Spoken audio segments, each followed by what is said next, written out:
Also, there's this video of so the chick that runs the Call Her Daddy podcast. She was talking about Kamala Harris's appearance on the Call Her Daddy show, and this happened. There's a little bit of controversy about that podcast because you did. Oh. Do you know about this? No, what? Because in DC, okay, fuck off.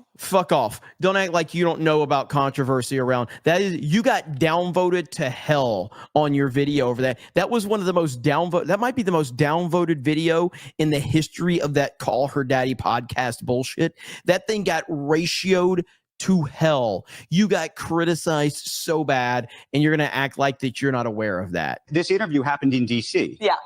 In a hotel. Yeah. Not in a hotel. It was like a random house. It was like random house.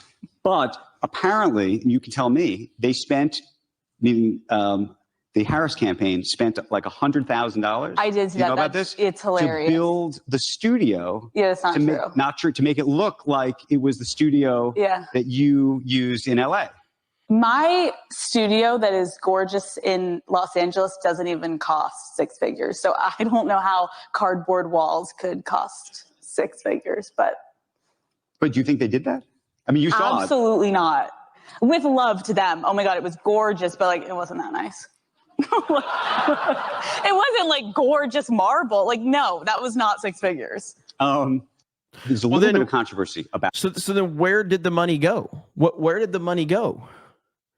Because the Harris campaign decided to spend $100,000 on this appearance that got major backlash for them. It did not go well at all.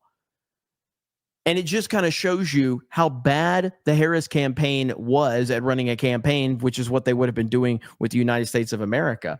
So I don't know, man. It's a lot's not adding up. I think that Call Her Daddy podcast. So again, I'm going to go back to something that I think Dave Portnoy, when the Call Her Daddy used to be part of the Barstool Podcast Network, it got to be the biggest podcast. There was some big controversy surrounding it. That's how I got to know about it, because I heard Dave Portnoy talking about it.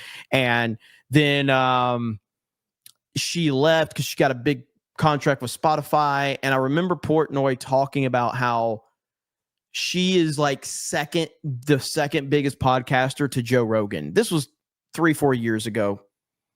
And I was like, that doesn't, like, I'm sure it's a big podcast, but this chick ain't nowhere near Rogan. Like, nowhere near Rogan. It's not even remotely fucking close. She's got a very kind of like niche audience.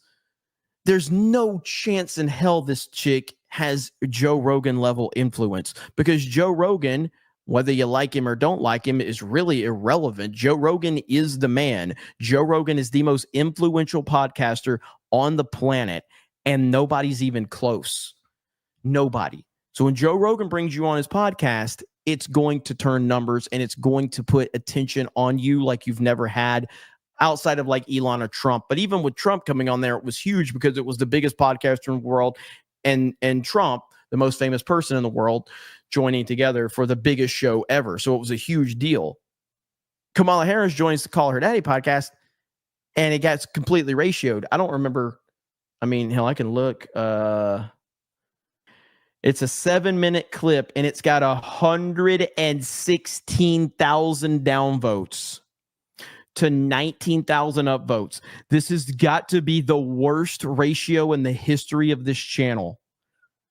This is absolutely insane. This is a legendary ratio.